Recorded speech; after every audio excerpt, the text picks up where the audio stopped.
சமய அறநிலைத்துறைக்கு சொந்தமான புதுக்கோட்டை அருகே உள்ள நார்த்தாமலை ஸ்ரீ முத்துமாரியம்மன் கோயிலில் இந்த ஆண்டு கடந்த மாதம் 27ஆம் தேதி பூச்சொரிதல் விழா நடைபெற்றது. பின்னர் மார்ச் 30ஆம் தேதி கொடியேற்றத்துடன் திருவிழா தொடங்கியது.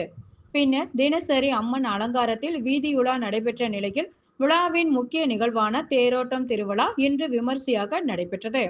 இந்த திருவிழாவை முன்னிட்டு இன்று காலை முதலே பல்வேறு பகுதிகளில் இருந்து ஏராளமான பக்தர்கள் பால்குடம், அலகு குத்துதல், காவடி, பறவை காவடி எடுத்து மேளதாளங்கள் முழங்க ஊர்வலமாக சென்று தங்களது நேர்த்தி கடனை செலுத்தி வந்தனர். பின்னர் மாலை 3 மணிக்கு கோயில் முன்பு மா, பலா, வாழை என முக்கணிகளாலும் தோரணங்களாலும் அலங்கரிக்கப்பட்ட தேரில் அம்மன் வீற்றிருக்க மங்கள இசை முழங்க மாவட்ட ஆட்சியர் அருணா, மாவட்ட காவல்துறை கண்காணிப்பாளர் அபிஷேக் குப்தா ஆகியோர் தேரோட்டத்தை தொடங்கி வைத்தனர். இதன் பின்னர் மாவட்டத்தின் பல்வேறு பகுதிகளில் இருந்து எப்போதும் இல்லாத வகையில் இந்த வருடம் வந்திருந்த ஆயிரக்கணக்கான பக்தர்கள் அரோகரா மற்றும் ஓம் சக்தி பராசக்தி முழக்கத்தோடு தேரை வடம் பிடித்து இழுத்து வந்தனர். மாலை 5 மணி அளவில் தேர் நிலையை வந்தடைந்தது. பல்லாயிரக்கணக்கான பக்தர்கள் அம்மனை வழிபட்டு சென்றனர்.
Amin.